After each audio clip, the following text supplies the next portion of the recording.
मेरे प्रिय नौजवान साथियों नमस्कार। स्टडी 91 पर आप सभी का बहुत बहुत स्वागत है। दोस्तों आज हम बात करने वाले हैं टॉप 30 प्लस क्वेश्चन है जो जियोग्राफी में है, आपके लिए बहुत ही शानदार है। फिर देर किस बात की है दोस्तों, जुल जाइए मेरे यार। आज लेंगे हम कुछ ऐसे प्रश्नों का, जी हां दोस्तों, एक व्यू जो आप पर होगा एक बहुत बड़ा प्रहार। तो आइए देख लेते हैं दोस्तों इन प्रश्नों की श्रृंखला में। आज का पहला प्रश्न क्या कहता है, क्षेत्रफल की दृष्टि से भारत का विश्व के देशों में कौन सा स्थान आता है। दोस्तों मिली सूचना के अनुसार यह आता है कि दोस्तों ऐसे प्रश्न अब बहुत ज्यादा पूछे जा रहे हैं जो देश से संबंधित हैं। तो दोस्तों आपको हम बता दें कि भारत का जो क्षेत्रफल है विश्व में वह 7वां क्षेत्रफल के स्थान पर है। कौन है स्थान, 7वां नंबर रखता है। इसके ऊपर हमने आपको बताया है कि भारत का पूरे विश्व में 2.4% के आसपास क्षेत्रफल है, जबकि जनसंख्या 17.5% के आसपास है। इसके ऊपर भारत के रूस है सर्वाधिक सबसे बड़ा, फिर दोस्तों आपका कनाडा का स्थान आता है, फिर आपका यूएसए का स्थान आता है, फिर चीन का स्थान आता है, फिर ब्राजील का स्थान आता है, फिर ऑस्ट्रेलिया का स्थान आता है और उसके बाद अपने भारत का स्थान आता है। ठीक है, तो यहां से भी बातें आप समझ सकते हैं। भारत का पूरा क्षेत्रफल कितना है तो 32,87,263 वर्ग किलोमीटर है। ठीक है ना दोस्तों, यह याद रखिएगा वर्ग किलोमीटर में है यह क्षेत्रफल है। तो यहां से भी बातें आपको समझ जाइएगा, वर्ग किलोमीटर में है इसका क्षेत्रफल पूरा। आगे देखते हैं दोस्तों अगला प्रश्न क्या कहता है, भारत का सुदूरतम दक्षिण बिंदु है। भारत का सुदूरतम दक्षिण बिंदु है, कौन है, कन्याकुमारी पर है, रामेश्वरम पर है, इंदिरा पॉइंट है, या फिर पॉइंट पर है सिर्फ। तो कहने का मतलब दोस्तों भारत का सुदूर दक्षिण वाला पार्ट जो है वह इंदिरा पॉइंट है। ठीक है, इंदिरा पॉइंट है, यह याद रखना। कभी कभी इसका नाम पिग्मेलियन पॉइंट भी दिया रहता है, तो यहां से भी बातें आप समझ सकते हैं। जबकि सबसे ऊपर जो है वह इंदिरा काल है, सबसे ऊपर क्या है, इंदिरा काल है। यहां से भी बात समझ सकते हैं। दक्षिण में जो रहा आपका इंदिरा पॉइंट, ये कहां है, निकोबार में है। ठीक है, कहां पर है, निकोबार में है, वो भी कहां, ग्रेट निकोबार वाले पार्ट में आता है। फिर उसके बाद दोस्तों यह जम्मू कश्मीर में पहले पड़ता था, अब लद्दाख के पार्ट में जाएगा। कहां पर है, लद्दाख के पार्ट में जाएगा। तो यहां से भी बातें आप समझ सकते हैं। जबकि सबसे पूर्वी है आपका किबुथु। ठीक है, किबुथु है, और यह कहां है, अरुणाचल प्रदेश में है, और यह है आपका गुहार मोती के नाम से जाना जाता है। किसके, गुहार मोती के नाम से जाना जाता है। और ये कहां है भैया, तो गुजरात में है। कहां है, गुजरात में है। तो यहां से भी प्रश्न कई पूछे जाते हैं, इनको ध्यान देते रहा करिए। नेपाल के पड़ोसी भारतीय राज्यों का युग्म कौन सा है। तो नेपाल से कुल कितने भारत के राज्य लगते हैं, 5 राज्य लगते हैं क्या, जिसमें से युग्म में आपका कौन कौन आ रहा है दोस्तों, यहाँ सिक्किम और बिहार आ रहा है। क्या आ रहा है, सिक्किम और बिहार आ रहा है, एकदम सही बात है। तो दोस्तों आप कहानी नेपाल से नहीं देख रहे होंगे, सिक्किम भी लगता है, बिहार भी लगता है, उत्तर प्रदेश भी लगता है, पश्चिम बंगाल भी लगता है। तो कहने का मतलब ये सारी चीजें लग रही हैं क्या, बातें बताइए भैया, पता चल रही है क्या, लगता है क्या ऐसा। तो यहां से आप लोग देख सकते हैं। आगे है दोस्तों लिखा हुआ है क्या, भारत तथा पाकिस्तान के बीच सीमा निर्धारण कौन सी रेखा करती है। तो दोस्तों एक होती है डूरंड रेखा, ध्यान से समझते जाइएगा। एक होती है रेड क्लिफ रेखा, रेड क्लिफ रेखा। एक होती है मैकमोहन रेखा। क्या, मैकमोहन रेखा। तो डूरंड रेखा भारत और अफगानिस्तान के बीच, भारत और अफगानिस्तान के बीच में है। चाहे सभी बच्चे एकदम सही सही आंसर दे रहे हैं, एकदम देख करके अच्छा लग रहा है। बहुत बहुत धन्यवाद आप सभी लोगों का। और रेड क्लिफ रेखा भारत और पाकिस्तान के बीच में है। कहां, भारत और पाकिस्तान के बीच में है। तो इस तरह आप यहां से भी बात समझ सकते हैं। मैकमोहन रेखा भारत और चीन के बीच में है। कहां, भारत और चीन के बीच में है, ये ध्यान देने वाली बातें हैं। तो कहाँ है भैया, भारत और पाकिस्तान के बीच रेड क्लिफ रेखा है। कौन सी रेखा है, रेड क्लिफ रेखा है। तो इस तरह आप यहां से समझ सकते हैं, बहुत महत्वपूर्ण बातें जी हां दोस्तों आपको सामने समझ में आ ही रही होंगी। आगे देखते हैं दोस्तों, विश्व में हरित क्रांति के जनक कौन है। सभी बच्चे एकदम आसान तरीके से, दोस्तों प्रश्न बहुत हल्के लग रहे होंगे, लेकिन जब एग्जाम में आते हैं तो कई बार चुनौती देकर के चले जाते हैं। तो आज हमने बहुत सरल प्रश्नों की श्रृंखला उठाई है, सिर्फ उन बच्चों के लिए है जो लगातार कई बार आंसर देखता हूं गलत बता देते हैं। तो पहले नॉर्मल चीजों को जानना सीख लीजिए, बीच बीच में हम आसान प्रश्नों की भी श्रृंखला लाते हैं। तो इसमें से प्रारंभ में कुछ आसान प्रश्न रखे गए हैं जो सिर्फ आपके लिए है, ठीक है ना दोस्तों। तो आपको पता होना चाहिए नॉर्म ई बोरलॉन्ग क्या है दोस्तों, हरित क्रांति के जनक है। और भारत में हरित क्रांति का जनक कौन है, तो डॉक्टर एम स्वामीनाथन का नाम याद रखिएगा, ठीक है। एम स्वामीनाथन का नाम जरूर याद करके रखिएगा, एम एस स्वामीनाथन साहब। तो आपको यहां से भी बातें आती रहती हैं, स्वामीनाथन जी हैं, यह याद रखना। भारत में हरित क्रांति सबसे ज्यादा प्रभाव किस पर दिखाई दोस्तों, गेहूं पर दिखाई, फिर उसके बाद धान की फसल पर दिखाई। सबसे ज्यादा किन क्षेत्रों में दिखाई, तो पंजाब में दिखाई, ठीक है, हरियाणा में दिखाई, फिर उसके बाद आपको पता होना चाहिए पश्चिमी उत्तर प्रदेश में भी दिखाई। तो इस तरह आप यहां से भी बातें समझ सकते हैं। अगला प्रश्न आपके सामने आने से पहले आप जानते हैं कि हमारे यहां राजस्व लेखपाल से संबंधित बैच स्टार्ट है, राजस्व लेखपाल से संबंधित बैच स्टार्ट है। और अभी आप सभी छात्र छात्राएं जो हमारे साथ जुड़े हुए हैं वह भागीदारी अपनी दर्ज करा सकते हैं, वह अपनी भागीदारी क्या कर सकते हैं, दर्ज करा सकते हैं। तो इसमें आप देख रहे होंगे दोस्तों कि बम्पर ऑफर चल रहा है, 600 घंटे से ज्यादा वीडियो के लेक्चर आपको मिलेंगे। लेक्चर के साथ साथ फ्री टेस्ट मटेरियल भी है और स्मार्ट पीडीएफ मटेरियल भी है, डाउनलोड का ऑप्शन भी है।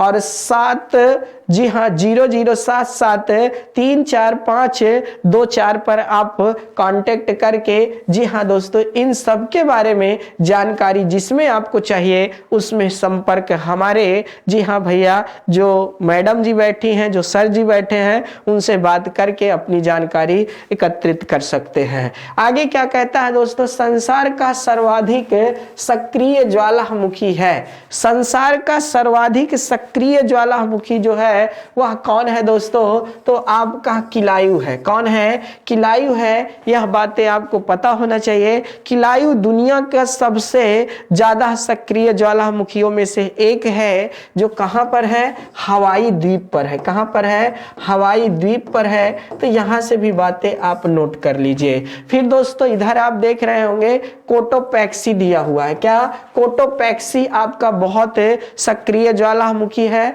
और यह एंडीज पर्वत पर है। कहां पर है, एंडीज पर्वत पर है। और यहां आपको पता होना चाहिए, आ चुका है कि भैया कोटोपैक्सी जो एक सक्रिय ज्वालामुखी है वो किस पर्वत श्रृंखला पर स्थित है, तो एंडीज पर्वत श्रृंखला पर स्थित है, यह याद रखिएगा। और इक्वाडोर का नाम आप लोगों ने सुना होगा, ठीक है ना, पेरू है इक्वाडोर, तो वहां पर है, ठीक है। फिर आपका फ्यूजियामा का नाम आपने सुना होगा, जी हाँ दोस्तों।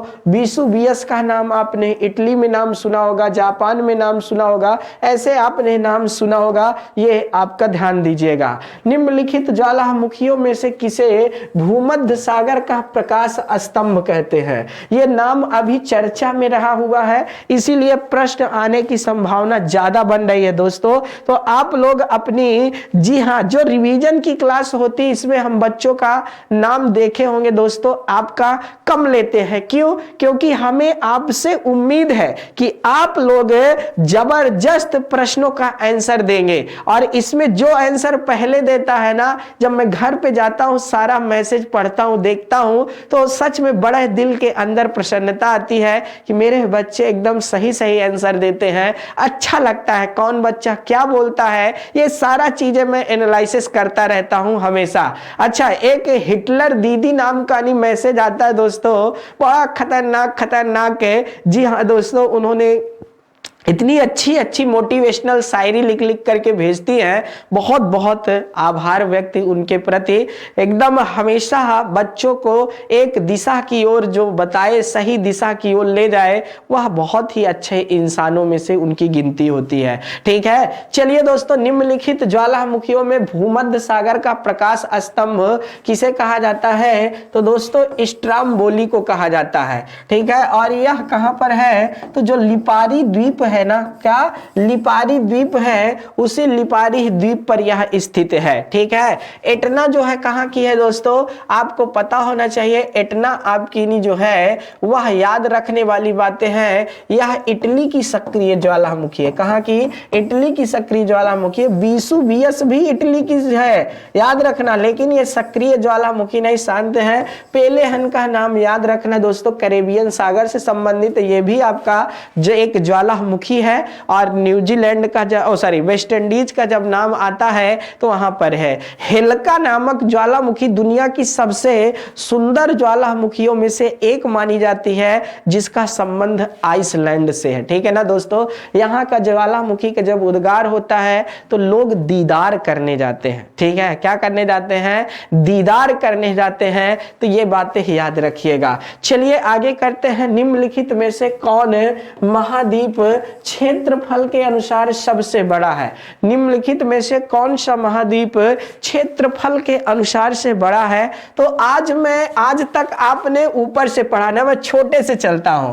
क्षेत्रफल में सबसे छोटा महाद्वीप है ऑस्ट्रेलिया। ठीक है, ऐसे देखिए दोस्तों, ऑस्ट्रेलिया सबसे छोटा है। फिर उससे बड़ा जो है वह कौन है भैया? यूरोप है। फिर उससे बड़ा कौन है? अंटार्कटिका है। ठीक है, यूरोप से बड़ा कौन है? अंटार्कटिका है। फिर आपका अंटार्कटिका से बड़ा जो है वह दक्षिण अमेरिका है। दक्षिण अमेरिका से बड़ा जो है वह उत्तरी अमेरिका है। उत्तरी अमेरिका से बड़ा जो है वह अफ्रीका है। अफ्रीका से बड़ा जो है वह है एशिया। ठीक है ना दोस्तों, कौन है? एशिया। ये देखिए दोस्तों, ये है गजब की बातें। अब इसमें एशिया तो दिया नहीं है, तो एशिया नहीं दिया है तो अफ्रीका दिया है। तो अफ्रीका जनसंख्या की दृष्टि से भी, ठीक है, जनसंख्या की दृष्टि से भी और क्षेत्रफल की दृष्टि से भी दुनिया में आपको पता होना चाहिए दोस्तों दूसरा महाद्वीप है। ठीक है, कौन है? दूसरा महाद्वीप है। पहले नंबर पर एशिया है। पहले नंबर पर कौन है? एशिया है। तो इस तरह आप यहां से भी बातें समझ सकते हैं। चलिए भैया, आगे क्या लिखा है? दक्षिणी आल्प्स पर्वतमालाएं कहां है? देखिए दोस्तों, दक्षिणी आल्प्स पर्वत एक आल्प्स पर्वत है। एक है आल्प्स पर्वत श्रेणी। ठीक है, आल्प्स पर्वत। ये आल्प्स पर्वत जो है वह याद रखिएगा दोस्तों, यहां से आपको पता होना चाहिए कि यह कहां पर है? स्विट्जरलैंड में है। कहां पे है? स्विट्जरलैंड में है। याद रखिएगा, स्विट्जरलैंड जो है ये किसका पार्ट है भैया? तो यूरोप का पार्ट है। किसका है? यूरोप का पार्ट है। तो यहां से भी बातें आप समझ सकते हैं कि ये कहां है? स्विट्जरलैंड में है। अब देखिए दोस्तों, आगे की बातें समझते हैं। आगे की बातें यह है कि जो दक्षिणी आल्प्स पर्वत श्रेणी है यह न्यूजीलैंड की पर्वत श्रेणी है। बहुत महत्वपूर्ण है दोस्तों, इसको हम बहुत बार बताते हैं, लगातार बताते हैं कि न्यूजीलैंड दो पार्टों में बटा है। एक उत्तरी न्यूजीलैंड है और एक दक्षिणी न्यूजीलैंड है। और आपको बता दें, इसी दक्षिणी न्यूजीलैंड की जो सबसे लंबी पर्वत श्रृंखला है वह दक्षिणी आल्प्स है। ठीक है, सबसे लंबी पर्वत श्रृंखला है ये, ठीक है, सबसे लंबी पर्वत श्रृंखला है कहाँ की, न्यूजीलैंड की। ये नहीं कि पूरे विश्व की बताना चालू कर दीजिए, ठीक है, न्यूजीलैंड की सबसे, और इसकी सबसे ऊंची चोटी जो है वह माउंट कुक है, ठीक है, इसकी सबसे ऊंची चोटी जो है वह माउंट कुक है। ये प्रश्न कई बार आ चुका है, एक बार नहीं कई बार आ चुका है, इसलिए इस पर ध्यान दिया जाए, ठीक है, इसलिए इस पर क्या किया जाए, ध्यान दिया जाए। सॉरी, आगे देखिए दोस्तों, समस्त बच्चे कह रहे हैं सर मेरा नाम ले लीजिए। बेटा अगर मैं आज नाम लिया ना तो मुझे सबका नाम लेना पड़ेगा, ठीक है, मैंने वादा किया है आज कि आज मैं नाम नहीं लूंगा, ठीक है, और अगर नाम नहीं ले रहा हूं तो समझ लीजिए कि फिर ये महा रिवीजन क्लास चल रही है, ठीक है, और मैं नाम आपका देखूंगा कल के क्लास में, बिल्कुल लूंगा, एकदम देखता हूं कौन बच्चा आज अंत तक बना रहता है। ये सिर्फ प्यार और स्नेह है आपका नहीं, और कुछ नहीं है। मुझे पता है कि हमारा आज आपका जो प्यार और स्नेह की वजह से आज अगर मैं कुछ यहाँ पर हूँ, ठीक है, तो ये सिर्फ और सिर्फ बच्चों का प्यार है। एक दिन अगर मैं क्लास नहीं लेता हूं तो मैं देखता हूं बच्चे क्या होते हैं दोस्तों, कमेंट्स करने लगते हैं, भीम सर क्लास क्यों नहीं ले रहा है। अच्छा लगता है देखकर कि वह अपने पढ़ाई के प्रति कितना सजग है, ठीक है, तुरंत मांग करते हैं, देखता हूं लगातार, अच्छा लगता है इन सब चीजों को देख करके, दिल में बड़ी प्रसन्नता होती है दोस्त। ऐसा प्यार और ऐसा स्नेह जीवन भर बना रहे और आप सभी लोग हमारे साथ रहें, मैं ऐसी कामना हमेशा आपसे रखता हूं, ठीक है, ऐसा हमेशा बना रहता है तो अच्छा है। ब्लैक फॉरेस्ट पर्वत से, जी हाँ दोस्तों, स्थित है। देखिए दोस्तों, एक है व्हाइट पर्वत, ठीक है, एक है व्हाइट पर्वत और एक है ब्लैक पर्वत, बड़ा खतरनाक है दोस्तों। तो व्हाइट पर्वत हो या फिर ब्लैक पर्वत हो, ध्यान से समझते जाइएगा। और एक ब्लैक पर्वत का प्रकार भी होता है, पर्वतों का प्रकार भी ब्लैक पर्वत, जिसे खंड पर्वत के नाम से भी जानते हैं। तो कहने का मतलब ये तो यूएसए में है, लेकिन यहां पर जो लिखा हुआ है ब्लैक फॉरेस्ट लिखा हुआ है। क्या लिखा हुआ है, ब्लैक फॉरेस्ट लिखा हुआ है। और ब्लैक फॉरेस्ट पर्वत जो है, यह पर्वत खंड पर्वत का उदाहरण है। किसका, खंड पर्वत का उदाहरण है। तो यहां से भी बातें आप समझ सकते हैं। यह कहां पर है, तो जर्मनी में है। ये कहां पर है, जर्मनी में है। तो ये ध्यान देने वाली बातें हैं, इनको अच्छे से नोट कर लीजिए, ठीक है दोस्तों। चलिए, तो इस तरह आपने देखा कि यह कितना महत्वपूर्ण प्रश्नों की श्रृंखला थी। अगला श्रृंखला चलते हैं दोस्तों, प्रश्न मतलब अभी देखेंगे, अभी ये नहीं कि क्लास चली गई, नहीं, आगे भी है। लेकिन Nitin sir hand written e books आपके मार्केट में, जी हाँ, इसमें प्राचीन इतिहास, मध्यकालीन इतिहास और आधुनिक इतिहास, साथ ही साथ भौतिक विज्ञान हो, रसायन विज्ञान हो या फिर जीव विज्ञान हो, जो सामान्य जानकारियां उससे संबंधित सामान्य अध्ययन की है। और आपकी दोस्तों भारतीय राज्य व्यवस्था के साथ साथ भारतीय भूगोल की भी बुक उपलब्ध है। आगे लिखा है दोस्तों, एंडीज पर्वत श्रेणी निम्नलिखित में से किस महाद्वीप में स्थित है। दोस्तों, हम बार बार एंडीज का नाम क्यों ले रहे हैं, बार बार एंडीज का नाम क्यों लेते हैं। जब भी हम जियोग्राफी का पार्ट पढ़ाए होंगे तो आपको एंडीज से ही प्रश्न क्यों पढ़ा रहे हैं। एंडीज है, एटलस है, आपको हम बता दें मेरे दोस्त, एंडीज पर्वत ऐसा कोई साल नहीं है और ऐसा कोई एग्जाम नहीं है जहां पर, दोस्तों वनडे एग्जाम की बात कर रहा हूं, जहां पर जीएस में ये प्रश्न न बन रहा हो, ठीक है। ऐसा क्या कारण है, ऐसा कारण है, ऐसा कारण इसलिए दोस्तों क्योंकि इससे संबंधित ज्वालामुखियां बहुत ज्यादा हैं, इससे संबंधित नदियां बहुत प्रमुख हैं, जिसमें से अमेजन नदी है। इसमें से संबंधित विश्व की सबसे ऊंची राजधानी, ठीक है ना दोस्तों, लाप्लाज जो बोल्विया की राजधानी है, वह इसी से तो संबंध रखती है, वह इसी से संबंध रखती है दोस्त। तो कहने का मतलब ये चर्चा के विषय में रहते हैं, ठीक है, चर्चा के विषय में रहते हैं, इसीलिए हमेशा हमेशा प्रश्न पूछ लिया जाता है। तो एंडीज पर्वत श्रृंखला निम्नलिखित में से किस महाद्वीप में है? तो दक्षिणी अमेरिका महाद्वीप में है। ये तो आंख बंद करके आप बता सकते हैं, लेकिन इसके बारे में कोई विशेषता भी बताइए ना। तो विशेषता बताने की बातें तो बहुत अच्छी अच्छी हैं।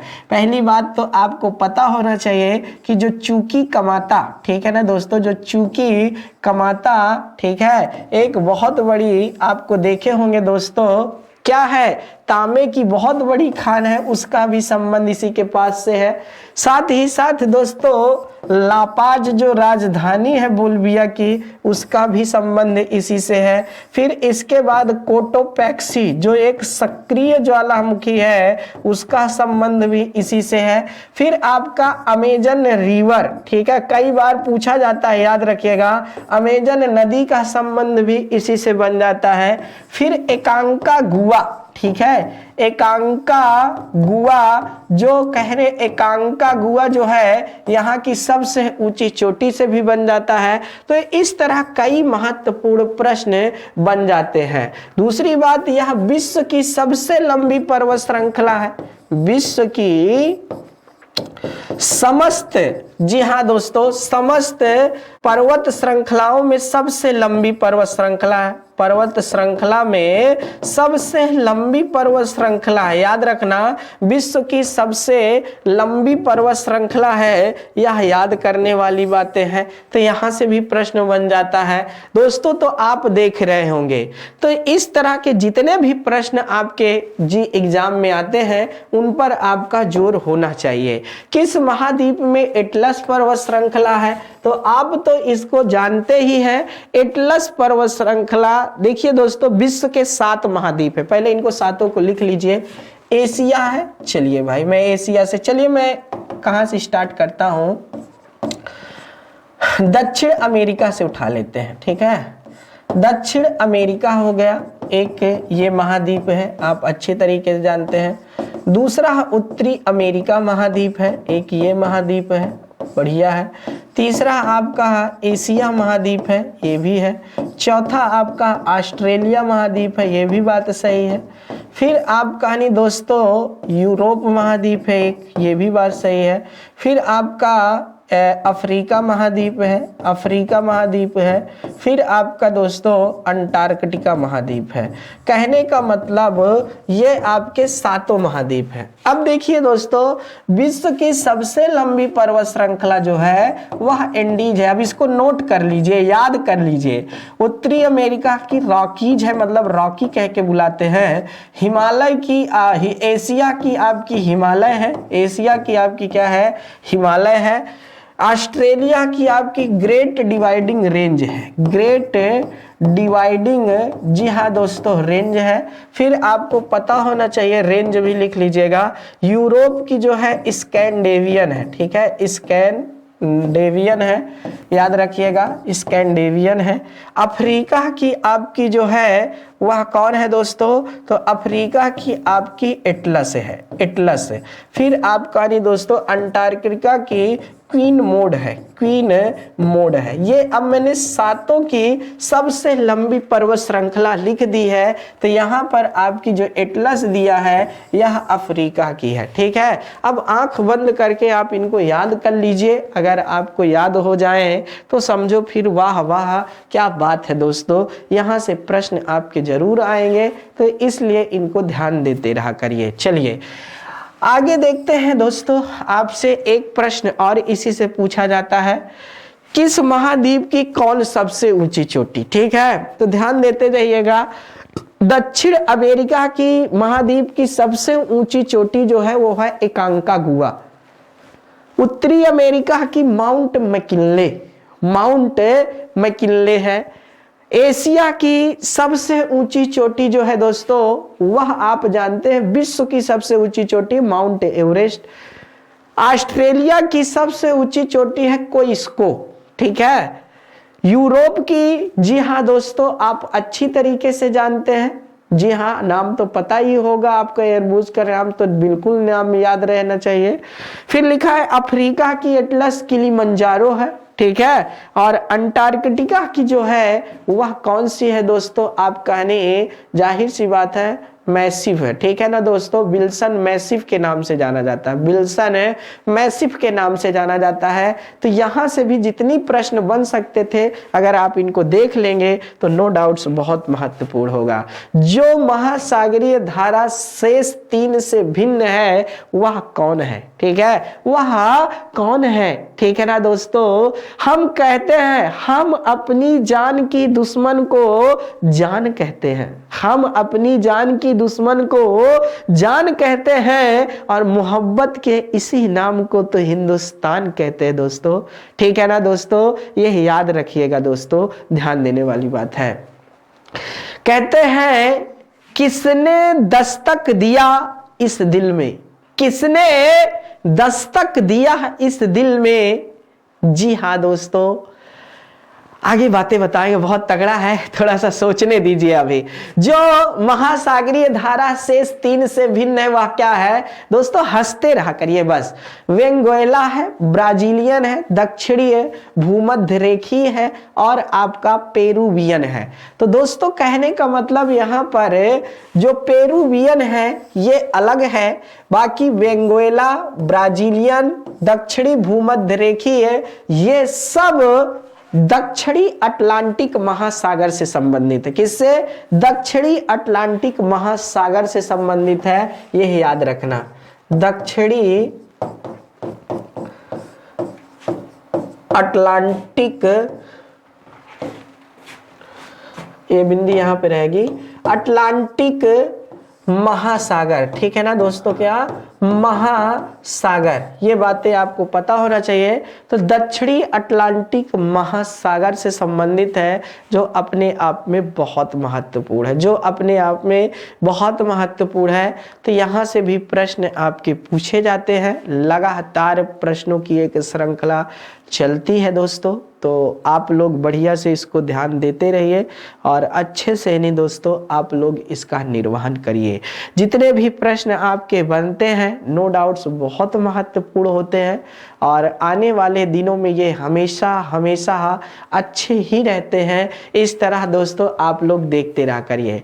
देखिए दोस्तों, जल धाराओं से प्रश्न कैसे कैसे बनते हैं आप देख लीजिए, इनको हम बता रहे हैं, नोट कर लीजिए। कभी कभी सभी गर्म दे करके ठंडी पूछ लेता है दोस्तों, फिर कभी कभी सभी ठंडी दे करके गर्म पूछ लेता है, मतलब इनमें से कौन अलग है, जैसे दिया है। फिर दोस्तों कभी किसी सागर विशेष से मिला करके पूछ लेता है, कभी दिशाओं को लेकर के पूछ लेता है, उत्तर से मतलब दक्षिण से उत्तर की ओर, उत्तर से दक्षिण की ओर चलने वाली। कभी कभी याद रखिएगा दोस्तों, किसी याद रखने वाली जो क्लॉकवाइज बनाती हैं उनसे पूछ लेता है कि इनमें से कौन क्लॉकवाइज का निर्माण नहीं करती है, एंटी क्लॉकवाइज का निर्माण करती है।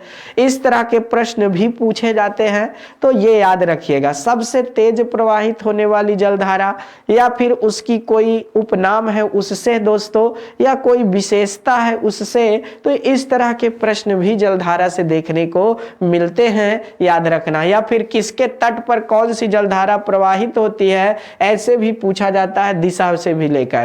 विश्व का सबसे गहरी समुद्री गर्त कौन सा है दोस्तों, तो विश्व का सबसे दोस्तों जो समुद्री गर्त है, ठीक है, विश्व का सबसे समुद्री गर्त पूछा है, याद रखना इसमें कौन सा है। तो अब दोस्तों आपकी बारी है, जल्दी से आंसर दे दीजिए, अब आपकी बारी है। अब हमें आपसे पूरा उम्मीद है कि आप इस प्रश्न का आंसर जरूर देंगे, ठीक है ना दोस्तों, इस प्रश्न का आंसर जरूर देंगे। और मैं अनगिनत बार इस प्रश्न को बताया हूं, ऐसा नहीं है कि मैं नहीं बताया हूं दोस्तों। जो आपका चैलेंजर है, ठीक है, चैलेंजर जो विश्व का सबसे गहरा गर्त है, मैरियाना गर्त, उसी का नाम चैलेंजर पॉइंट भी है, याद रखिएगा। उसी का नाम आपका चैलेंजर पॉइंट है। समझ गया मेरे भाई, समझ गया। आप सभी लोगों की ये भावना है ना, जी हाँ दोस्तों, जी में आग लगा देती है। लगता है कि और कितना पढ़ाता रहूं, कितना पढ़ाता रहूं, बस आप पढ़ते रहें और मैं अपने जिंदगी में ऐसे पढ़ाता रहूं। ठीक है, याद रखना, विश्व का सबसे गहरा समुद्री गर्त कौन सा है? तो चैलेंजर है, जिसे हम मेरियाना गर्त के नाम से भी जानते हैं। और यह पश्चिमी प्रशांत महासागर में स्थित है। कहाँ? पश्चिमी प्रशांत महासागर में, वो भी उत्तरीय प्रशांत महासागर में है, यह याद रखिएगा दोस्तों। ठीक है, आगे चलते हैं। क्या लिखा है? चंद्रमा का प्रकाश पृथ्वी पर पहुंचने के लिए कितना समय लेता है? देखिए 500 सेकंड का समय तो सूर्य का प्रकाश लेता है। अब कहोगे सर सूर्य हमें, जी हां, पूरे सौरमंडल का प्रकाश का केंद्र है और आपके सूर्य का प्रकाश बताने के अनुसार 500 मिनट में। अरे मेरा सूर्य नहीं, आपका भी सूर्य है भाई। तो कहने, अब ये नहीं कि किसी के भाई का सूर्य नाम हो, किसी के बेटे का नाम सूर्य हो, तो वो बात दूसरी है। ठीक है, चलिए देखिए, तो कहने का मतलब क्या है? चंद्रमा का प्रकाश से सूर्य के प्रकाश से कम समय में क्यों आता है? क्योंकि दूरी, ठीक है ना दोस्तों, दूरी, एक की दूरी 15.21 करोड़ किलोमीटर है और एक की नहीं 3,84,000। तो समझ सकते हो कि कितना कम, बहुत बड़ा अंतर है। तो इसीलिए सूर्य का प्रकाश 500 सेकंड में आता है, जबकि चंद्रमा का प्रकाश पृथ्वी पर 1.34 सेकंड में ही आ जाता है। दोस्तों ऑनलाइन CBT 2 की जो सीरीज चल रही है, जबरदस्त चल रही है। क्या? जबरदस्त चल रही है। तो यहां से भी बातें आप समझ सकते हैं, ग्रुप डी से संबंधित। सूर्य ग्रहण होता है, ठीक है, सूर्य ग्रहण कब होता है? प्रत्येक पूर्णिमा को होता है, अमावस्या को होता है। सूर्य पृथ्वी चंद्रमा के एक परिक्रमण काल तल पर आने से होता है। सूर्य पृथ्वी चंद्रमा के एक परिक्रमण काल तल पर आना। देखिए सूर्य ग्रहण जो होता है वह अमावस्या को होता है। ठीक है, ये याद रखिएगा, नो डाउट। भले सूर्य और चंद्रमा क्या करते हैं दोस्तों, भले पृथ्वी और चंद्रमा सूर्य की परिक्रमा करते, इस अनुसार से स्थिति बनती है, लेकिन यहां सूर्य पहले दे दिया है। सूर्य पृथ्वी और चंद्रमा की, जी हां दोस्तों, परिक्रमा नहीं करता, ये दोनों करते हैं। ये याद रखिएगा, सूर्य केंद्र में है। सूर्य कहां पर है? केंद्र में है दोस्तों। तो अमावस्या को बनता है, प्रत्येक अमावस्या को नहीं बनता है। ये बातें आपको पता होना चाहिए। ठीक है, ये ध्यान देने वाली बातें हैं। उत्तरी अमेरिका की सबसे बड़ी झील कौन सी है? अब इसमें कोई बातें नहीं करना है दोस्तों, सबसे ज्यादा आपको पता होना चाहिए उत्तरी अमेरिका की सबसे बड़ी झील जो है वह सुपीरियर झील है। जबकि ग्रेट बेयर झील, जहां से आपको पता है आर्कटिक वृत्त जाता है दोस्तों, और यह कनाडा की प्रमुख झीलों में से एक झील है। कनाडा की प्रमुख झीलों में से एक झील है। तो यहां से भी प्रश्न आपके पूछे जाते हैं, यहां से भी प्रश्न आपके पूछे जाते हैं। तो यह याद रखने वाली बातें हैं, इसको बेहतरीन ढंग से सॉल्व कर लीजिए दोस्तों।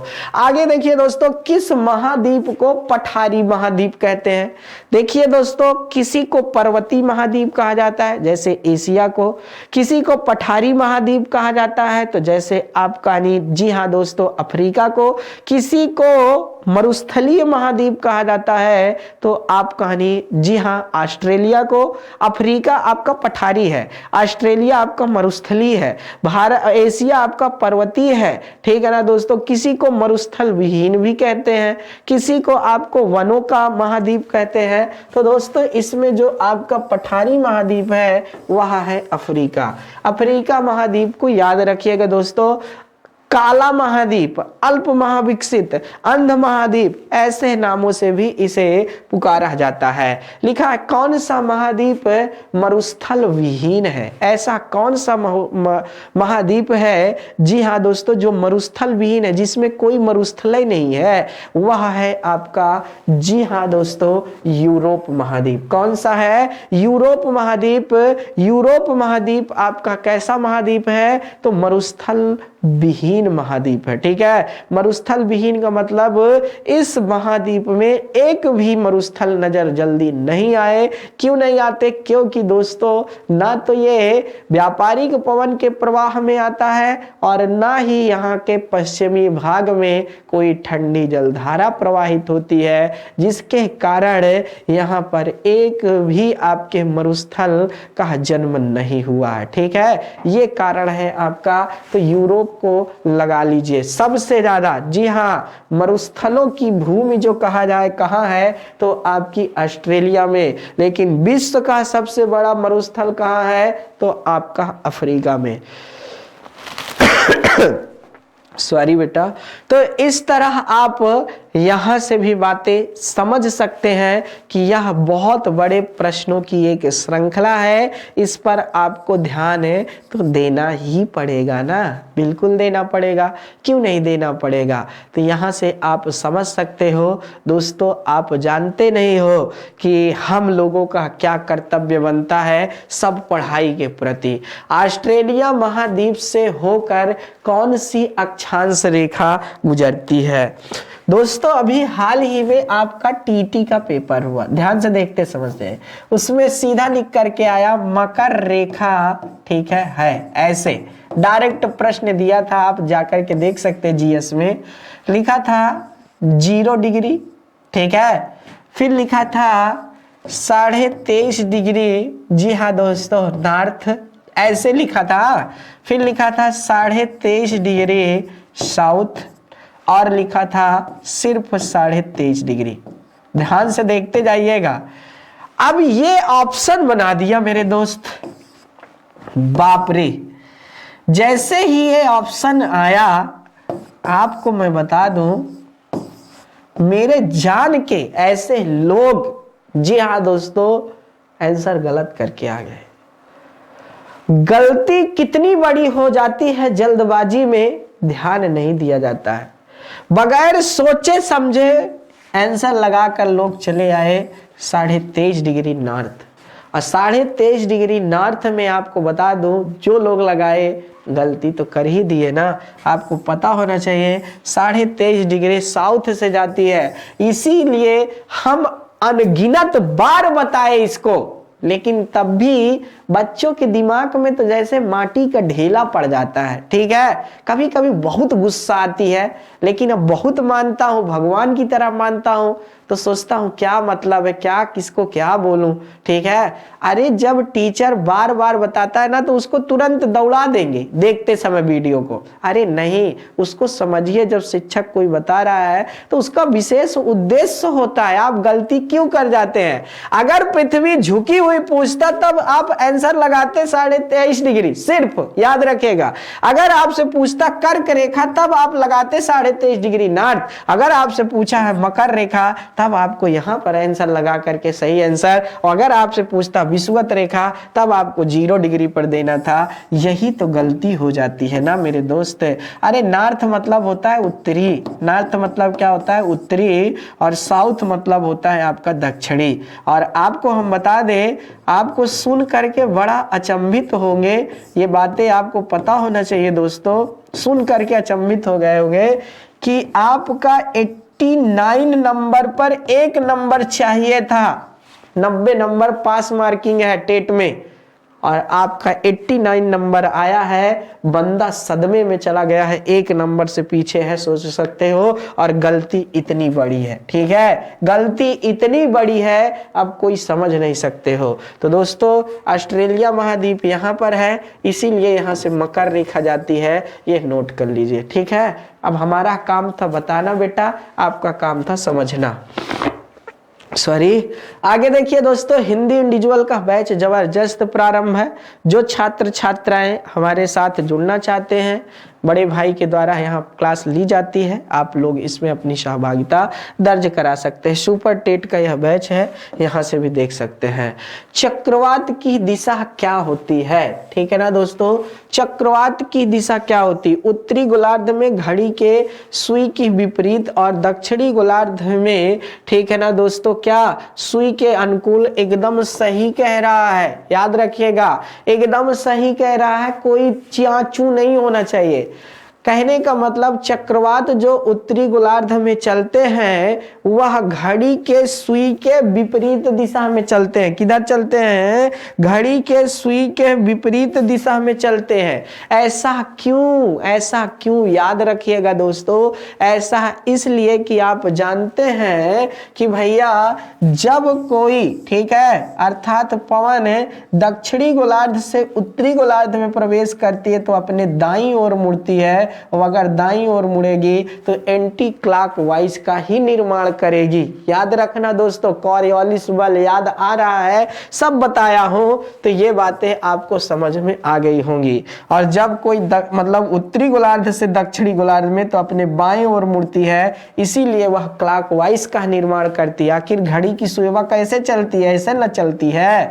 जी हाँ दोस्तों, ऐसे नहीं चलती है। तो इसलिए आप यहां से भी बातें समझ सकते हैं। अगला प्रश्न क्या है? टी मापक यंत्र क्या है दोस्तों? तो टी मापक यंत्र चक्रवातों की शक्ति को मापता है क्या? जी हाँ दोस्तों, यह याद रखिएगा। नहीं तो ये बातें आपको, भूकंपीय तरंग नहीं है, चक्रवातों की गति है। जो भी छात्र छात्राएं हमारे साथ जुड़े हैं, हम बड़े प्यार से अच्छे से उनके सभी प्रश्नों को देख रहे हैं, ठीक है, उनके सभी प्रश्नों को देख रहे हैं तो अच्छा लग रहा है, ठीक है। एक आगे बहुत ही सस्ता प्रश्न आ रहा है। यह प्रश्न क्या है? क्षेत्रफल की दृष्टि से देश का सबसे बड़ा राज्य। दोस्तों आपको हम बता दें, जब अभी पेट का एग्जाम हुआ था, जी हाँ 2021 में, आप जानते हैं पेट का एग्जाम हुआ, और जब पेट का एग्जाम हुआ तो वहां एक प्रश्न आया, जनसंख्या की दृष्टि से भारत का सबसे छोटा राज्य, और कोई गोवा मार के आया, कोई सिक्किम मार के आया। क्या महानता है ना, याद रखिएगा। कितनी गलतियां होती हैं। तो क्षेत्रफल की दृष्टि से राजस्थान सबसे बड़ा है, गोवा सबसे छोटा है। जनसंख्या में उत्तर प्रदेश सबसे बड़ा है, सिक्किम सबसे छोटा है, और जनसंख्या की दृष्टि से उत्तर प्रदेश पहला, क्षेत्रफल की दृष्टि से चौथा स्थान रखता है। कैसा? चौथा स्थान रखता है। आइए जल्दी जल्दी देख लेते हैं, क्योंकि अगली क्लास भी लगी रहती है दोस्तों, तो थोड़ा समय का अभाव रहता है। निम्नलिखित में से कौन सी नदी अरावली पर्वत से निकलती है? ठीक है, अरावली पर्वत श्रेणी से कौन निकलती है? लूनी निकलती है, जो कच्छ की खाड़ी में समाहित होती है। कच्छ याद रखना दोस्तों, कच्छ में गधों की हड्डी पाई जाती है, और वो जादू टोना टोटका के लिए काम आती है। गधों का, जी हाँ, अभ्यारण्य भी आप जानते हैं, नाम सुना होगा। आगे क्या है? विश्व की सबसे तेज बहने वाली महासागरीय जलधारा कौन सी है? तो गल्फ स्ट्रीम है। यह याद रखिएगा दोस्तों। कौन है? गल्फ स्ट्रीम है। यह अंतरिम द्वीप के आसपास से प्रवाहित होती है, मतलब तेजी से नहीं, फ्लोरिडा के पास से नहीं, और फिर आपका न्यूफाउंडलैंड तक जाती है। ये याद रखना। यूरोप में इसे गर्म कंबल भी कहा जाता है, यूरोप का, याद रखिएगा। 30 मॉडल टेस्ट पेपर जो आपके ग्राम विकास से संबंधित है वो मार्केट में आ चुके हैं, आप लोग जा करके इसको परचेज कर सकते हैं, ठीक है। अगला प्रश्न क्या है? यमुना नदी का उद्गम कहां से होता है? तो बंदर पुच्छ होता है। यमुनोत्री नामक जो हिमनद है दोस्तों वहीं से होता है, और गोमुख हिमनद नामक से आपका कहां से होता है दोस्तों? गोमुख हिमनद से गंगा का होता है, जिसे गंगोत्री भी कहते हैं, ठीक है। तो यहां से भी बातें आप समझ सकते हैं। उत्तराखंड में है ये। प्रायद्वीपीय भारत की सबसे लंबी नदी कौन सी है? तो प्रायद्वीपीय भारत की सबसे लंबी नदी गोदावरी है। अगर पश्चिम की ओर पूछता तो नर्मदा नदी थी। यह बातें आपको पता होना चाहिए, ठीक है ना दोस्तों। अगला प्रश्न, इनमें से कौन सी नदी कच्छ के रण में समाहित हो जाती है या अपने घाटियों में ही सूख जाती है? वह नदी जिसके जल का निचला पार्ट लवणता युक्त, मतलब नमकीन होता है, ऊपर मीठा होता है, वह कोई और नहीं है, लूनी नदी है। कौन सी नदी है? लूनी नदी है। यहां से भी बातें समझ सकते हैं। अरावली पर्वत के पूर्वी भाग से पश्चिमी भाग से निकलती है। भारत में डेल्टा बनाने वाली नदियां कौन कौन सी है? तो गंगा है, जी हाँ दोस्तों, महानदी नर्मदा गलत, कृष्णा गंगा ताप्ती गलत, जी हाँ, कावेरी गंगा महानदी, तो ये एकदम सही वही बात है, जो नदियां पूरब की ओर प्रवाहित होती हैं वह डेल्टा ज्यादा बनाती हैं, इसीलिए दोस्तों इसमें ताप्ती जो पश्चिम की ओर है वह भ्रंश का निर्माण करती है, इसीलिए दोस्तों गलत हो जाता है। ठीक है, इसीलिए क्या हो जाता है, गलत हो जाता है। उत्तर प्रदेश में कुल कृषि जलवायु क्षेत्र पाए जाते हैं, कितना है दोस्तों, 9 है। कितने जलवायु क्षेत्र हैं, 9 है, जबकि पूरे भारत में 15 है, और यही यूपी टेट में प्रश्न में आया था जो मैंने आपको बताया है। ठीक है, अगर आप में हिम्मत है तो इसको ध्यान से देख लीजिए, ये आपके लिए मैंने बहुत बार चर्चा किया है।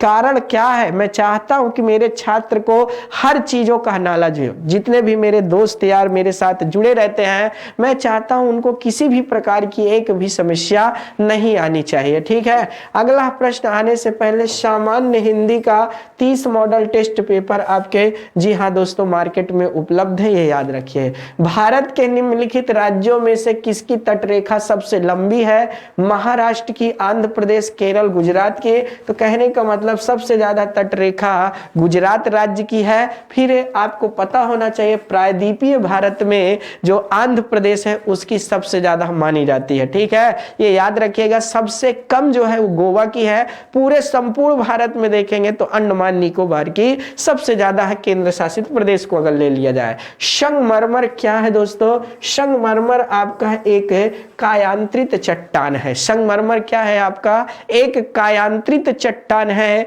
जब ताप और दाब लगता है तो जब आग्नेय चट्टान और अवसादीय चट्टान का रूपांतरित मतलब रूप परिवर्तित होता है तब आपका कायांतरित चट्टान आता है। ठीक है, यहां से याद रखिएगा। निम्नलिखित में से कौन सुमेलित नहीं है, निम्नलिखित में से कौन सुमेलित नहीं है, किर्गिज मध्य एशिया, मसाई पश्चिमी अफ्रीका, ठीक है, रेड इंडियंस उत्तरी अमेरिका, एस्किमो ग्रीनलैंड। ठीक है, तो दोस्तों ये भी सही है, ये भी सही है। ठीक है, ये आपका गड़बड़ हो जाता है। मसाई जो है यह पूर्वी अफ्रीका में पाई जाती है। ठीक है, कहां, मसाई जनजाति आपका कहां पाई जाती है, पूर्वी अफ्रीका में पाई जाती है, केन्या जैसे पार्ट में पाई जाती है। तो यहां से भी बातें आप समझ सकते हैं कि यह गड़बड़ हो गया। ठीक है ना दोस्तों, तो जो भी छात्र छात्राएं हमारे साथ जुड़े हैं हम उन सभी छात्र छात्राओं का तहे दिल से स्वागत करते हैं। ठीक है, तो ये गड़बड़ हो गया दोस्तों। तो ये देखिए दोस्तों, सामान्य ज्ञान से संबंधित भी मॉडल टेस्ट पेपर आपके मिलते हैं, ये याद रखिएगा। और साथ ही साथ आपको पता होना चाहिए सामान्य गणित का भी है, यहाँ से भी देख सकते हैं दोस्तों, मार्केट में ये सब उपलब्ध है। आप जानते हैं कि हमारे पास कोई भी छात्र क्या कर सकता है, कॉल कर सकता है दोस्तों।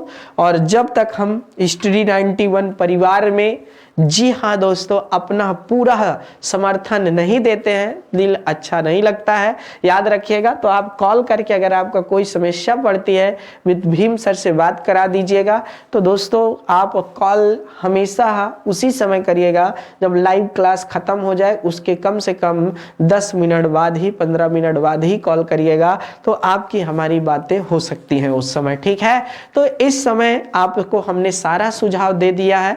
बाकी आप सभी लोग ऐसा ही प्यार और स्नेह बना करके रखिए दोस्तों, और आने वाले दिनों में हमेशा हमारा क्या है, आपका साथ जो मिलेगा, मैं हमेशा ऐसे ही, जी हाँ दोस्तों, लगन के साथ पढ़ाता रहूंगा। आगे बहुत बेहतरीन प्रश्नों की श्रृंखला रखी हुई है, वो आगे चलती रहेगी। बाकी रिवीजन की क्लास में आपने इतना साथ दिया, बहुत बहुत धन्यवाद आप सभी का।